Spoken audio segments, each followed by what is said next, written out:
দিলাম। এইবার এই বিনস আর গাজর কেটে রেখেছিলাম, এটা ছেড়ে দেবো।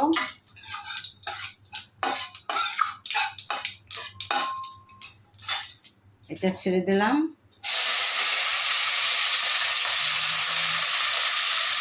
এবার এইটাকে একটু ভালো করে ভাজবো, ভেজে তারপরে এই যে মশলাগুলো আছে সব মশলা দিয়ে, এটা গরম মশলা, টমেটো, আদা বাটা, লঙ্কা কুচানো, পেঁয়াজ কুচানো, এইগুলো দিয়ে গ্রেভিটাকে ভালো করে কষিয়ে তারপরে এই গরম জল বসিয়েছি, এর মধ্যে এইগুলো ছেড়ে দেবো। ডাল আছে, ডাল সিদ্ধ করেছি, তারপরে ডালটা দিয়ে দেবো। দেখো এক এক করে সব দেখো। এটা ভাজা হয়ে গেছে। এবার এক এক করে আমি মশলাগুলো দেবো। পেঁয়াজ দিলাম, আদা দিলাম, লঙ্কা দিলাম, টমেটো দিলাম। এইবার গ্রেভিটাকে ভালো করে কষিয়ে এর মধ্যে একটু নুন হলুদ দেবো, দিয়ে ভালো করে কষাবো।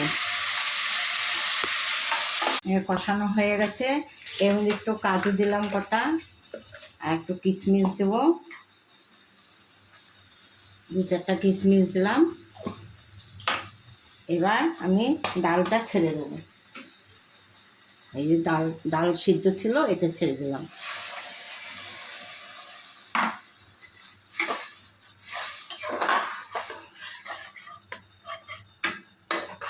এর মধ্যে সব দিয়েছি, নুন হলুদ পড়ে গেছে। এবার আমি এই আটার ভাতগুলো আমি এর মধ্যে ছেড়ে দেবো। এটা আমাদের ছেড়ে দেবো, এই ফুটান্ত জলের মধ্যে ছেড়ে দিলাম।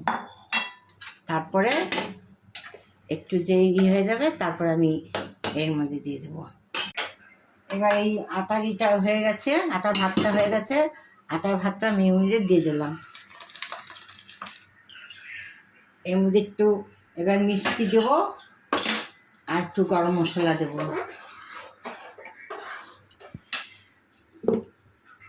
1 চামচ মিষ্টি, 1 চামচ মিষ্টি, আর 1/2 চামচ গরম মশলা। ব্যাস হয়ে গেল। আর একটু 2 মিনিট রাখবো, রেখে নামিয়ে দেবো। এই দেখুন আটার খিচুড়ি এরকম হবে। এই দেখুন আটার খিচুড়ি রেডি।